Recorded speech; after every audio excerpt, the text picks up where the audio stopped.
Good day everyone, I am JD, the leader of the Group 2, and today we will talk about the Module 3 and the Module 4. Module 3 is all about the internet threats. Internet threats meaning to say, kapag gumagamit tayo ng mga devices, syempre may mga problema nangyayari through our devices, through our computer, and ayun ang pag-uusapan natin in this Module 3. Kaya tara! Have you encountered the blue screen of death after you screen or download a free product from a website? What is blue screen?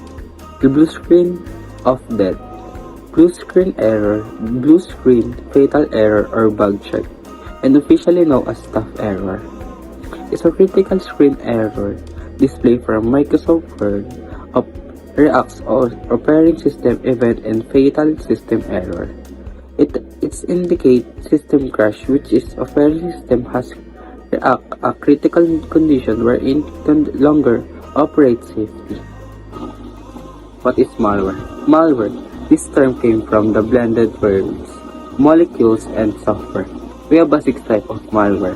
The first one is ransom and the second one, spyware, adware, worms, trojans, and botnets. Virus. Usually transferred one device to another with aid of the internal and local network, but commonly through data storage as a flash drive or hard drive. What is worm? Worm. Unlike the virus, this malware replicates itself. It can be transferred by any types of means, but more often through computer network. Worm. Unlike the virus, this malware replicates itself and can transfer by the type of means but more often through computer network. So dito naman po sa worm, katulad lang po siya ng dating unang virus here in our computer na I Love You virus, which may nangyari po siya in May 5th, 2000. Yung ano po na yun, yung virus po na yun is nagsisend po siya through your email. Then pag yung na-email nyo po na yun and then na-download nyo po yung file na yun, doon na po magma-malfunction po yung pinaka computer. Trojan. Tracing its name origin, it can be linked to the mythology story about how the Trojan fell because of Greeks who then were Hamilton 1942-06. Like the Odysseus strategy, this malicious program disguised as a useful program, however, left your devices unprotected and become vulnerable to other malwares once you access or downloaded it. Ang dami ng Trojan sa konsepto ng computer security ay talagang nagmula sa pangalan nito mula sa Trojan horse story na sa Greek mythology. Sa kwento, gumamit ang mga Griego ng kahoy na kabayo para makalusot sa lungsod ng Troy na nagtatago sa mga sundalo sa loob. Katulad nito, ang isang Trojan horse malware ay lumilitaw na hindi nakapinsala o kahit na kapakapakinabang na nanininlang sa mga user na i-download o isagawa ito. Kapag nasa loob na ng isang system, maaari ito magbukas ng backdoor para sa mga umatake na papahintulot sa kanila na makakuha ng hindi autorisadong pag-access, magnakaw ng data o mag-install ng karagdagang malware. Katulad nito ang kapanlilang nakatangian ng kahoy na kabayo dahil para-parang sinamantala ang tiwala upang makapasok at magdulot ng pinsala. Spyware. A malicious program that monitors the device and the actions of the user without its knowledge. Another example that keylogger steals sensitive information using the recorded user's keystrokes. Ang spyware ay talagang isang uri ng malisyosong software na idinisenyo upang subaybayan ang mga aktibidad ng user sa isang device nang hindi nila nalalaman o paintulot. Makuha nito ang iba't ibang uri ng impormasyon, kabilang ang mga gawi sa pagbabrowse, keystroke, password at personal na impormasyon. Ang mga keylogger tulad ng ang dito mga nabanggit ay isang pangkaraniwang anyo ng spyware na nagtala ng bawat keystroke na ginawa ng isang user na nagbibigay daan sa mga umaatake ng magnanakaw ng sensitibong impormasyon gaya ng mga credential sa pag-login ng mga numero ng credit card at iba pang confidential na data. Hardware. This program automatically sends pop-ups advertisements. Ang hardware ay isang uri ng software na otomatikong nagpapakita ng mga advertisement sa device ng user, kadalasan sa anyo ng mga pop-up banner o naka-sponsor na link. Ang mga advertisement na ito ay karaniwang hinahatid ng walang pahintulot ng user at maaaring mapangimasok, nakakambala at nakakainis. Ang hardware ay madalas nakasama ng libreng software o na-download ng hindi nalalaman ng mga user, at ang pangunahing layunin nito ay upang makabuo ng kita para sa mga developers sa pamamagitan ng pagpopromote ng mga produkto o serbisyo. Bagamat ang ilang hardware ay maaaring magpakita ng mga lehitimong advertisement, ang iba ay maaaring mag-promote ng nakakahamak o mapanlinlang na nilalaman na humahantong sa higit pang panganib sa seguridad tulad ng mga scam sa phishing o mga impeksyon sa malware. Bukod pa rito, ang patuloy na pambobomba ng mga ad ay maaaring magpababa sa karanasan ng user, makapagpabagal sa device, makakonsumo ng bandwidth at makompromiso ang privacy. Mr. Victor Lorenzo, National Bureau of Investigation, NBI, Cybercrime Division Chief, said that cybercrime incidents rose up to 100% during the COVID-19 pandemic and phishing ranked 1. GMA News Online 2020. Ang payag ni G. Victor Lorenzo, hepe ng Cybercrime Division ng National Bureau of Investigation NBI, ay nagbibigay din isang nakakabahalang kalakaran hingil sa mga insidente ng cybercrime sa panahon ng pandemya ng COVID-19. Ang pagtaas ng pandemya ng COVID-19, ang pagtaas ng hanggang 100% sa mga insidente ng cybercrime ay binibigay din ng mga mas mataas na kainan ng individual organisasyon sa digital realm, habang pag-asa sa teknolohiya ay tumataas sa gitna ng mga lockdown, malayong trabaho at mga online na aktibidad. Ang phishing sa partikular ay lumitaw bilang ang nangunang banta sa cyber sa panahon ito, kasama ang pag-atake ng phishing, ang paggamit ng mga mapanlinlang na email o mensahe o website para linlangin ang mga individual na mabunyag ng sensitibong impormasyon gaya ng mga residential sa pag-login, mga detalye sa pananalapi o personal na data. Dahil sa pandemya na lumilika ng isang matabang lupa para sa takot, kawalan ng katiyakan at pag-asa sa mga digital na channel na komunikasyon. Ginamit ang mga cyberkriminal ang mga kainang ito upang maglunsad ng mga kampanyang phishing sa hindi panagagong sukat. Hacking. It is unauthorized accessing of data from a computer network. Mostly hackers attack commercial and government sites to cause an alarm or to threat someone. Ang pag-hack ay tumutukoy sa hindi authorizadong pag-access, pagmamanipula o pagsasamantala ng mga computer system, network o data.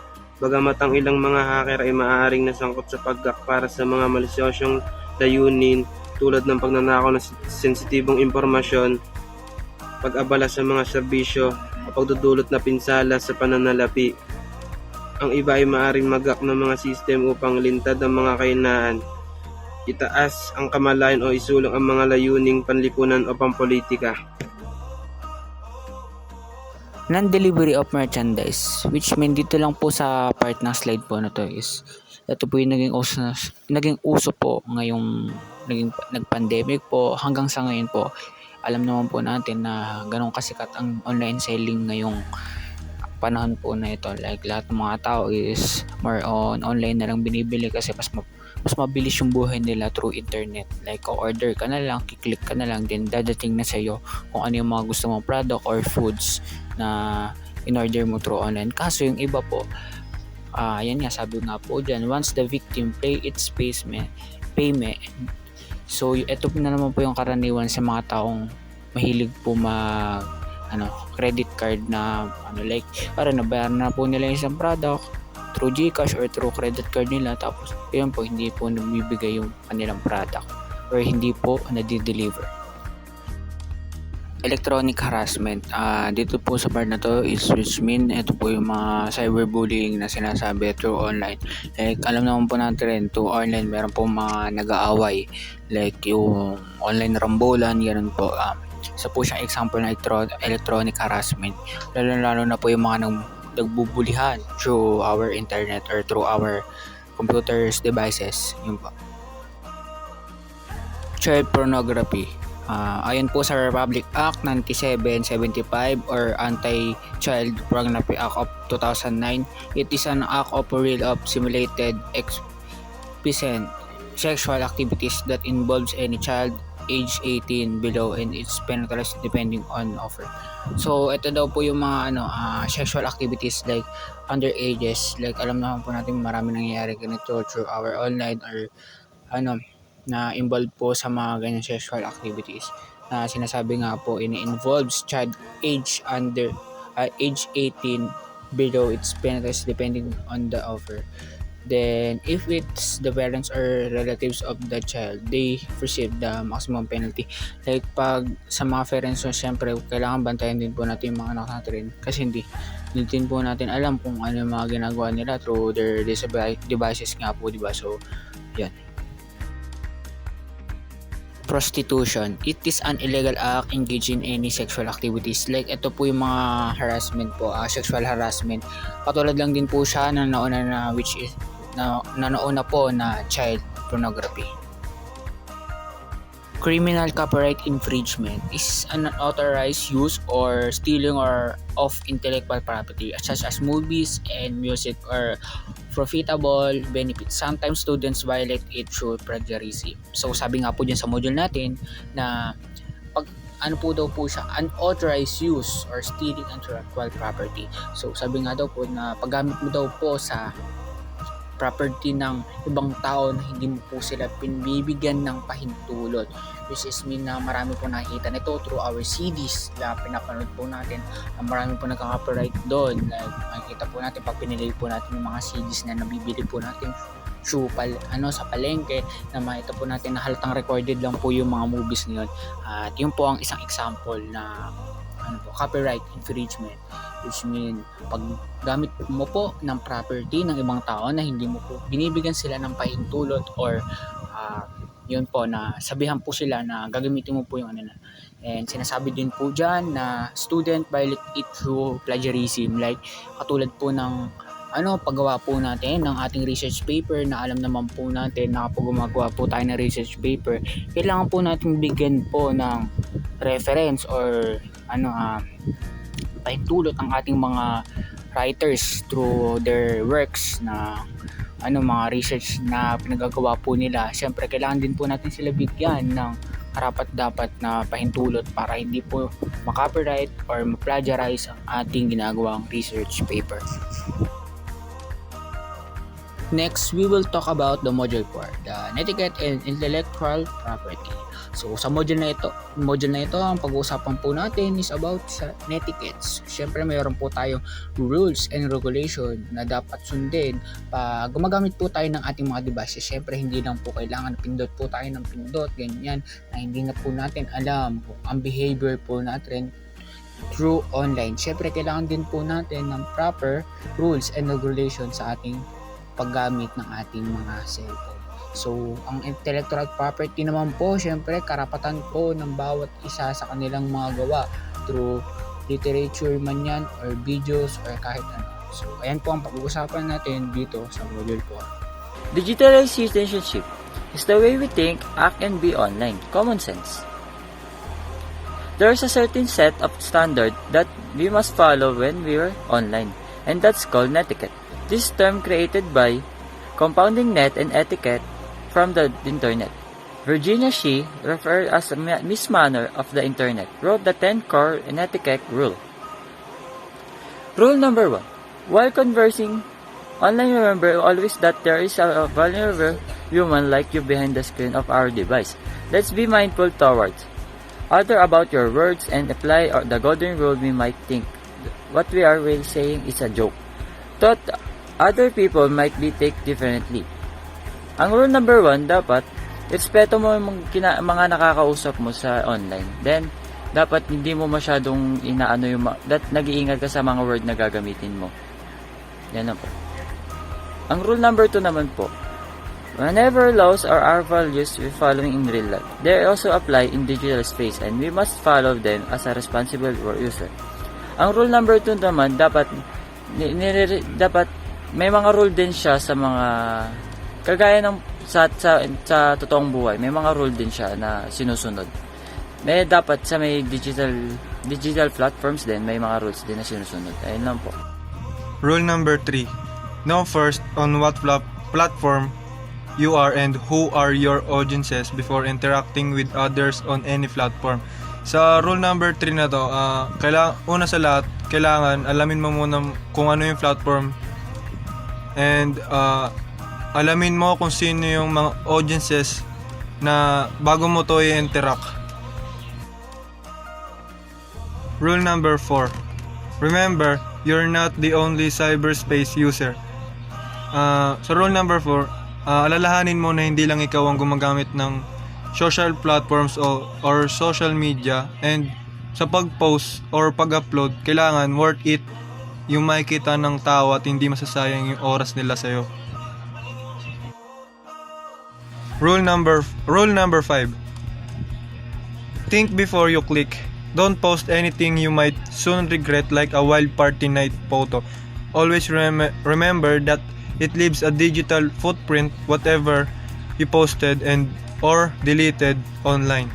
Sa rule number 5, kailangan isipin mo muna bago ka mag-click or kung ano man ang pwede mong gawin sa social platform o social media or pag-post mo. Halimbawa, pag-share mo ng photo na hindi natin alam na nakaka-insulto na pala yun sa ibang tao. And maaring mabash ka, ganun. Kaya think before you click. Rule number 6. Avoid sharing the fake news and believing it. Alam naman natin to sa social media. Maraming nagpo-post. Marami ding naniniwala na nagpapakalat ng mga maling balita. Halimbawa na lang dun sa WWE superstar na si John Cena. Pinost nila na patay na daw dahil sa car accident, pero makikita natin siya sa pelikulang Fast and Furious kasama si Vin Diesel, di ba? Kaya iwasan nating maniwala agad sa fake news. Rule number 7. Flame or an act of expressing mean or insulting online messages and aims to humiliate others. Sa rule number 7, halimbawa na lang natin dito is yung sa mga online rambulan na kailangan pang mag-message ng mga kahambugan, nagamo ng suntukan, makikipagkita para magsuntukan. Ganun yung sinasabi dito sa rule number 7.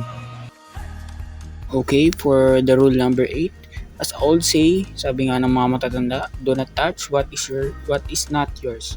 This saying is not applicable in our lunchbox or packages. It's also applied in our personal account and messages. So sabi nga po dito, huwag nating galawin ng hindi sa atin, hindi lang photos through our mga gamit through our lunchbox or to our mga personal na gamit like our bags, ballpen, ganyan.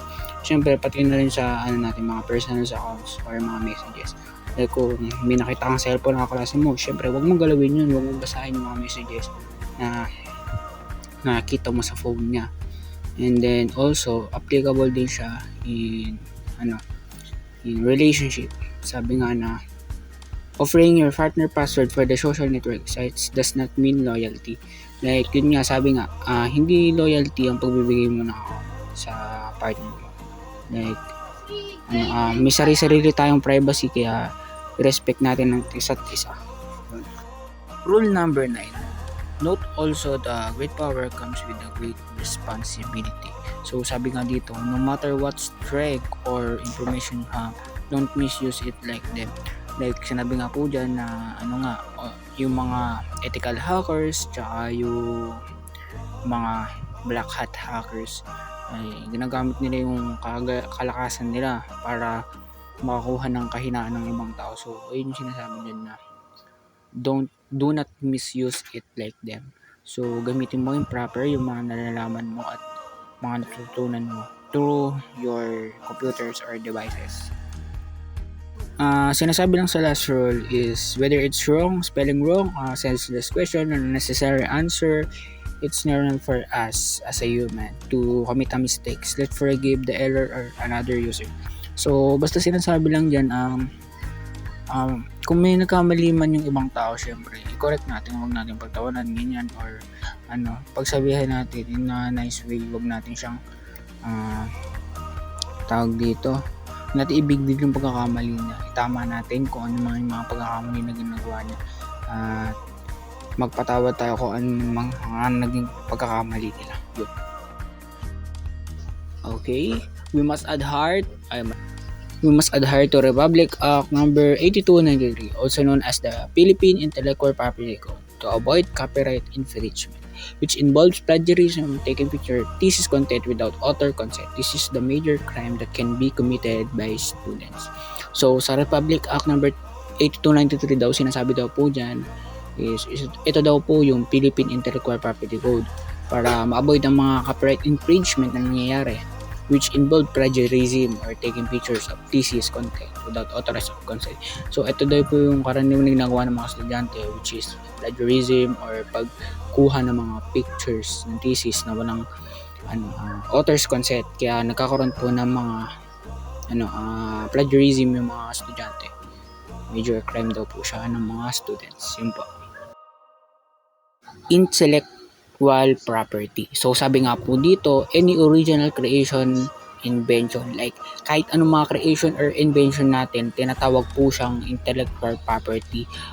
Form of literary work, like ano po bang example ng mga literary work, which is yung mga speeches, yung mga any written outputs, like mga libro, ganyan, literary work po yan, or research. So, alam naman po natin kung ano po yung research, ginagawa po natin yan this grade 11 or grade 12, what we call intellectual property. So, ang intellectual property daw po ay may 6 na forms based on the World Intellectual Property Organization. At ito po sila. Isa sa mga halimbawa ng copyright ang isang aklat, kanta, pelikula o anumang likhang sining na may taglay na proteksyon laban sa paggamit ng walang pahintulot ng may-ari. Ang copyright ay nagbibigay ng may-ari ng exclusive na karapatan na magpahintulot o magpapigil sa iba na gumamit ng kanyang likha. Ito ay nagbibigay sa may-ari ng kontrol sa distribution at paggamit ng kanyang likha na nagbibigay sa kanya ng pagkakataon na kumita mula rito. Patent. Ito ay isang paraan ng pagprotekta ng mga ideya at teknolohiya laban sa pagnanakaw o hindi autorisadong paggamit ng iba.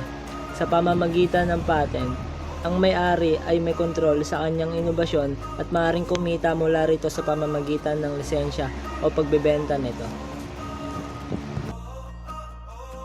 Trademark. Ito ay nagbibigay ng eksklusibong karapatan sa may-ari nito na gamitin ang tatak na ito sa kanilang mga produkto o serbisyo at maaaring ipagtanggol laban sa mga paggamit ng iba na maaaring magdulot ng kalituan sa mga mamimili.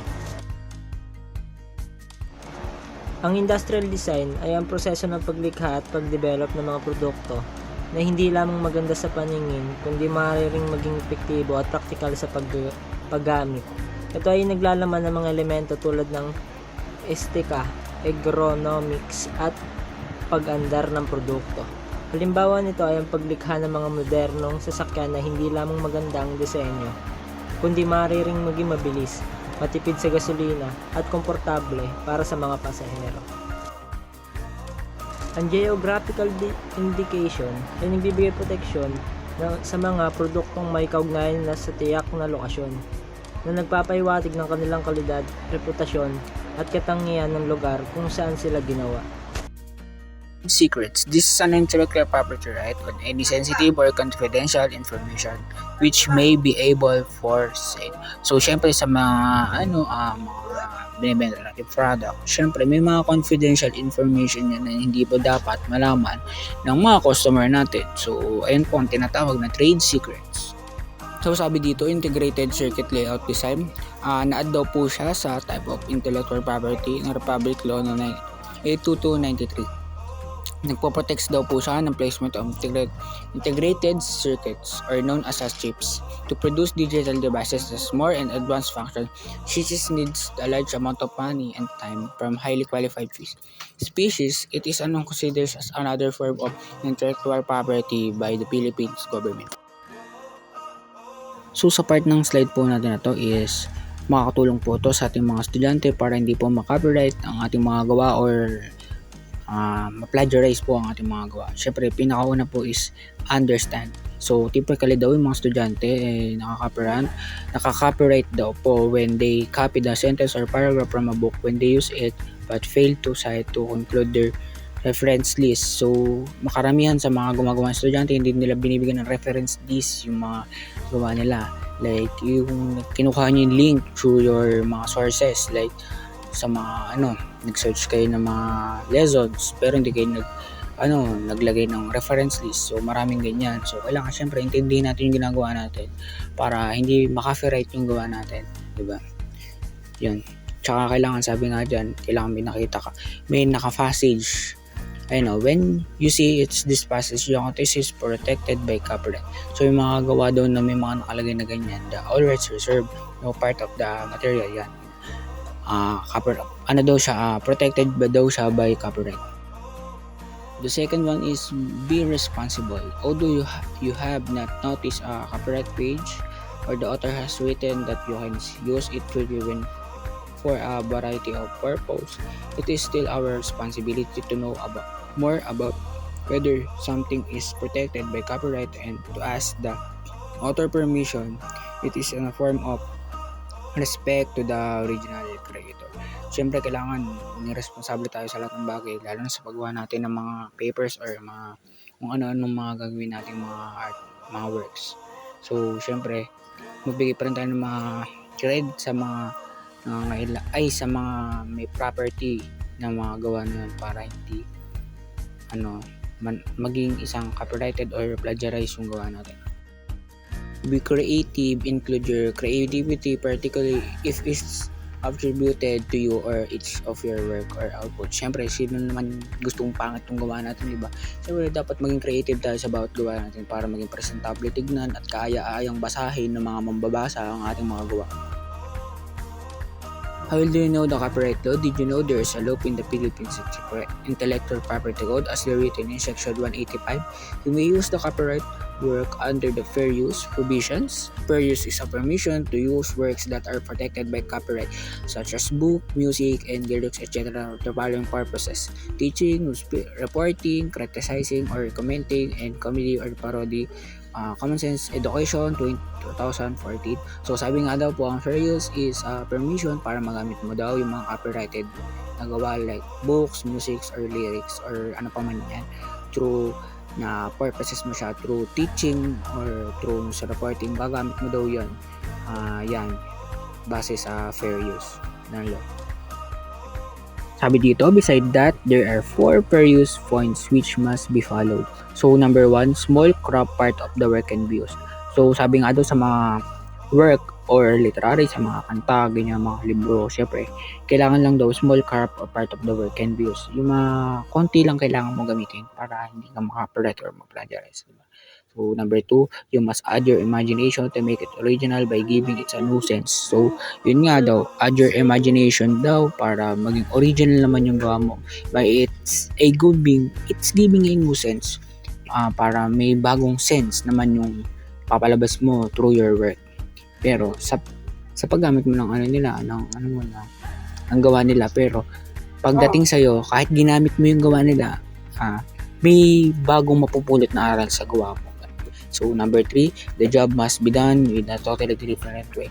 So, dapat kailangan magawa mo in a different way na kahit ginamit mo yung gawa nila, nagawa mo siya ng unique ways ng sayo naman. So, number 4 is you are prohibited from using it for probably